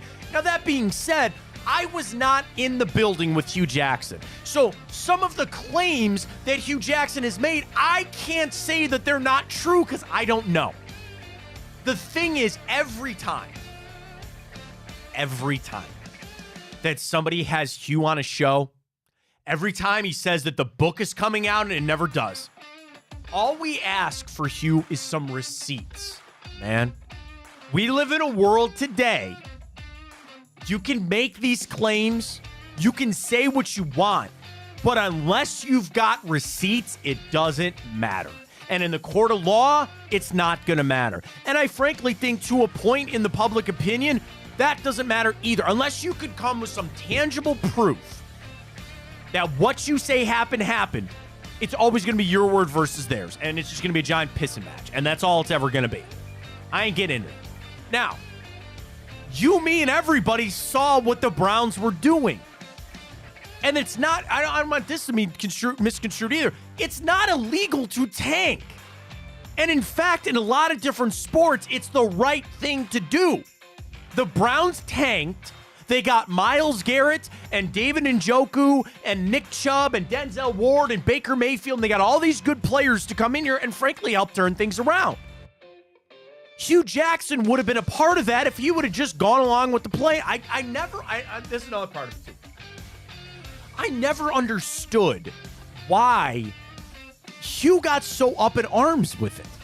Because if he would have stuck around and been part of some of the success that the Browns had, I know, insert your own jokes about if he would have led this team to be successful or not with the players eventually they got, nobody would have remembered that. Now, you went 0-16.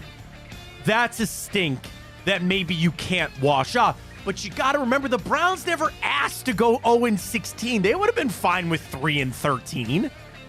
You got to win a couple of games. And that is probably what more got Hugh fired than anything. The fact you couldn't even win a game. Like, you couldn't stumble your way into a win at some point. But he jumps in saying the Browns paid him to lose. I don't know. I wasn't there, so I can't make any definitive statements. But Hugh, me and everybody knew what was going on. They were tanking to turn things around. You, unfortunately, were a part of that. You took the job. I don't know what to tell you.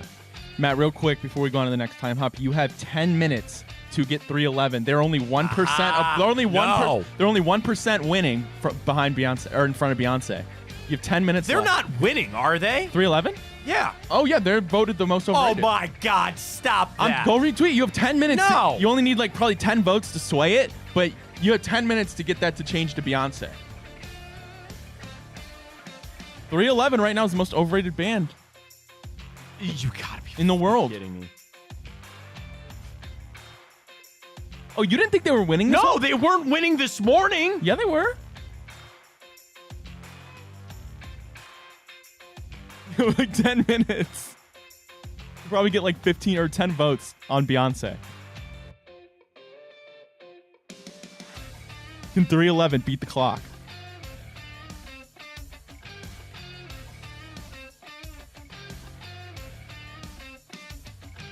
They better not win. On your own show.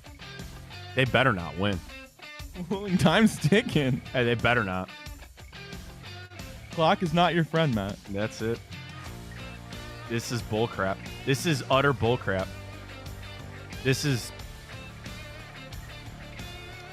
whatever. All right, here we go. Continuing on. This day, 2021, EA Sports announced the return of NCAA football. Ryan, I sit in the year of 2024, and I still don't have anything. It's not coming out in July. There's no way. There's been like 20 different releases. I know. It's not happening. It's sad, but here we are that they're coming back, and they never did. This day, 2020, Chiefs beating the 49ers. Can they do it again? 31-20 to win Super Bowl 58. Shakira and J-Lo with the halftime. So weird. My favorite halftime. Oh, my God. I'm sure it was for you. I'm sure it was.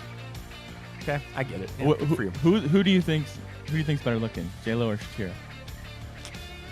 I'm more of a Shakira guy I would myself. probably say Shakira. Yeah, I'm more probably. of a Shakira guy myself. Again, dude, it's so funny that this morning, if everybody hasn't seen, like, this Paramount commercial, which is hilarious and amazing. Why do they release it a week before the Super Bowl? Why can't I just watch the Super Bowl and see it? Anyway, Ryan's been singing Creed all morning because there's a great Paramount Plus commercial in Creed. Take me higher? And I say to him, dude, you're 22. You don't even Whoa, know. whoa! I turned 23 a week ago. All right, 23. Sorry. You are 23. You don't even know. I sound like just such an old man, right? You don't even know about Creed. You don't even know about when Shakira came on the scene, man. And that hip dancing that she was doing, and well, I didn't even know that one song, their most famous song. Hips don't lie. Yeah, that one. Right? I know me some Shakira. I'm sure you do. You don't even know, man, what the early 2000s were like when that came out, and Whenever, Wherever. That Whenever, one too. Yeah, wherever. that one. That's the one. That is the one that she was like, they were moving. They were moving in that. Can you believe Shakira's husband cheated on her?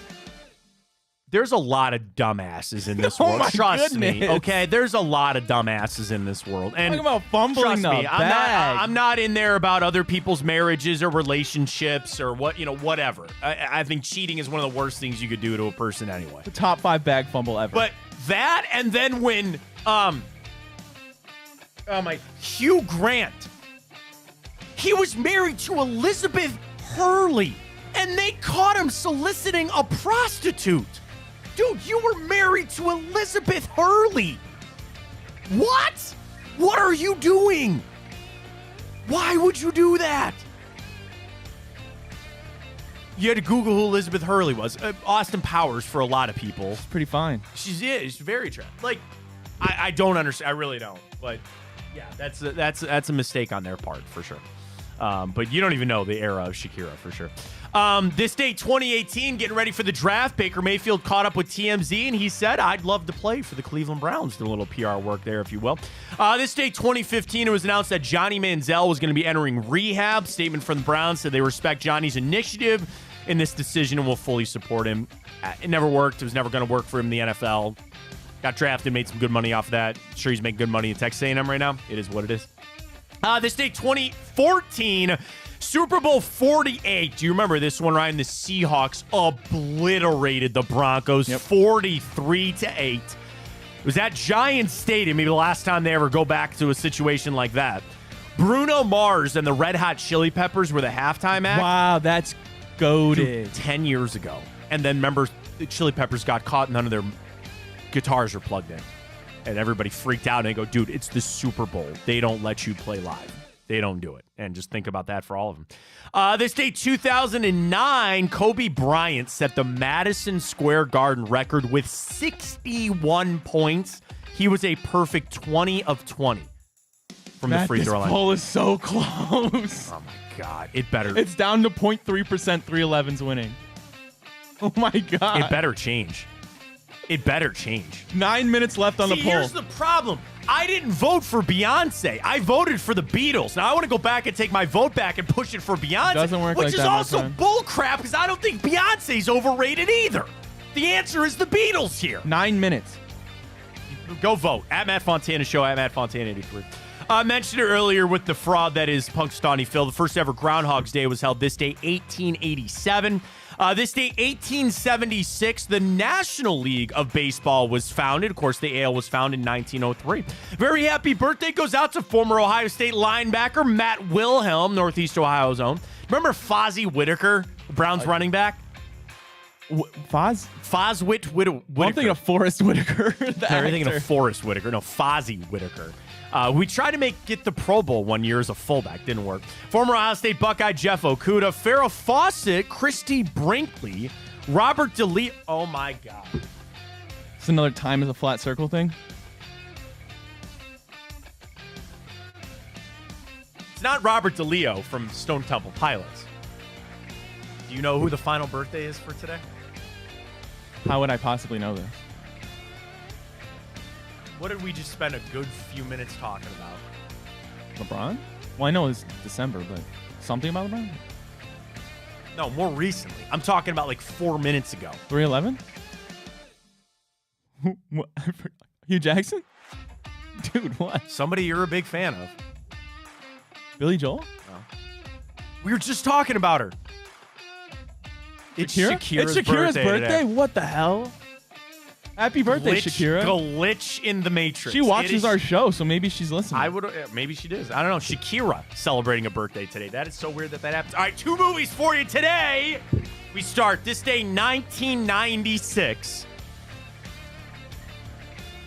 A bit of a buffoon almost derails his brother's bid to become the governor of Washington, but in turn ends up helping him win the election.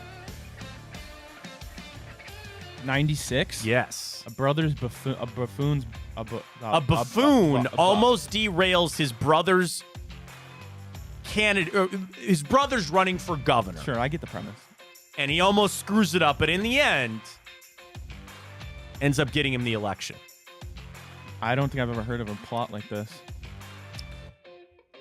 The starring duo in this movie also starred in a very famous movie from the 90s as well. They were seen as a comedic duo. The other movie is more well-known, like of this actor who has passed away, unfortunately. There's a movie that stands above the rest, but in my opinion, this is probably his second best movie. Short-lived, 2 SNL guys. Chris Farley and, so what movie would that be? David Spade. So if Tommy Boy was their biggest one and it's not Tommy Boy, have you ever heard of the movie Black Sheep? No. Oh, great flick. So this was the second of those 2 guys. Okay, I've never heard of it. Black Sheep's hilarious. Let me put it this way. Nothing will ever touch Tommy Boy, but Black Sheep's pretty I need funny. to watch Tommy Boy. You've never seen Tommy Boy? Here we go again. No. What? How have you never seen Tommy Boy? Well, so my eyes didn't sit on the screen that it played on for 2 hours, therefore I haven't seen it. What the? Go watch Tommy Boy. That needs to be remedied soon. All right. Black Sheep, you didn't get it until 1996. And then the final one, this day, 1972. A delinquent and his group of friends that he calls droogs go on a rampage before he is caught and institutionalized to change his ways. A young man, would you like his name in the movie? Sure. Alex. His name is Alex. He runs with his group of friends that he calls the Droogs. They go on a debaucherous run of things. They commit horrible crimes. He is then caught and institutionalized to try to change his ways. Stanley Kubrick. Malcolm McDowell plays Alex DeLarge in I don't think I'm going to get it. A Clockwork Orange. Never seen it. Never I've heard seen of it? Dude, you got to stop. So Clockwork Orange, I will tell you this, is literally one of the trippiest movies that I've ever seen in my life, okay? I do not partake in drugs, so I don't know what it's like to drink coffee. I do drink coffee. I do. But that movie is out there, man. And it's meant to be in like a futuristic type of world. The cars they drive, the things they do, they're drinking LSD milk. I'll tell you this, it is not for the faint of heart. There's scenes in that movie that I would never show my kids. Like, it's bad. I'm going to watch it now. Watch Tommy Boy first, then watch Clockwork Orange. It's crazy. It's absolutely crazy. I was like pretty well known as a film, you know, with like going down for all the best or whatever. So,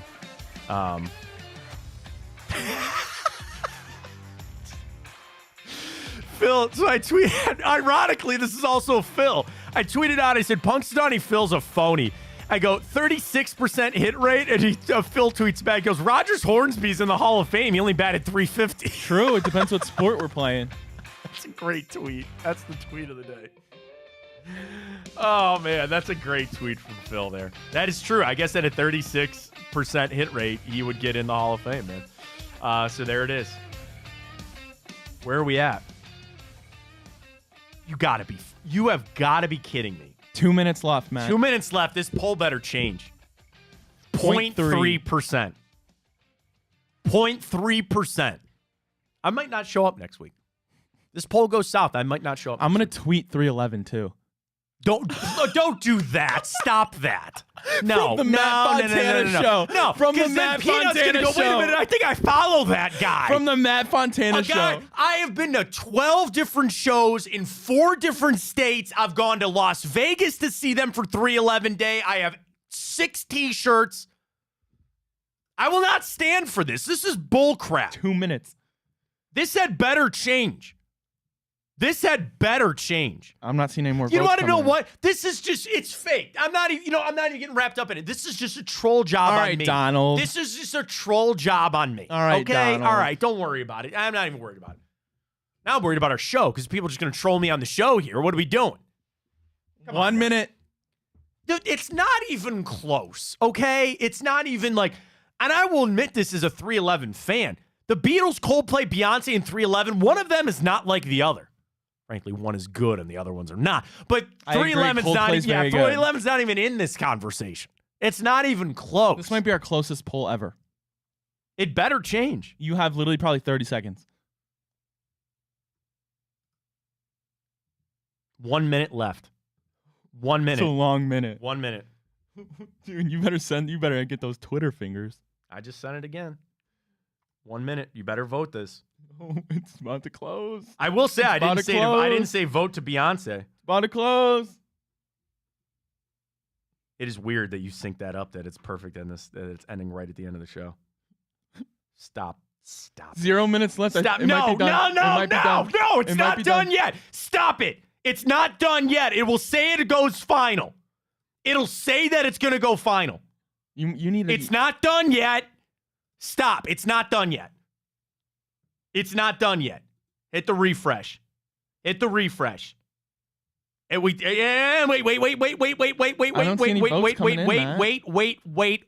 There's no votes coming in. You wait. There's still time. There is still time. There's still time on this.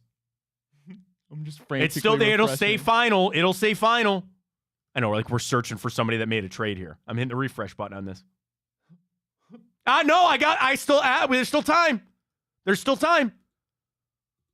That poll better not finish the way that it better not be. It better not be. This is negative 1 minute left. No. It's still time. It'll say it goes final. And any poll, it'll say that it's done. It literally says negative No. one. That's just less than 1 minute left. No, There's just less than 1 minute left. How does it go from 0 minutes left to less than 1 minute left? Mother. Yes, final results. God. Oh, no. Oh, my God. I think he just broke his computer. You gotta be kidding me, man.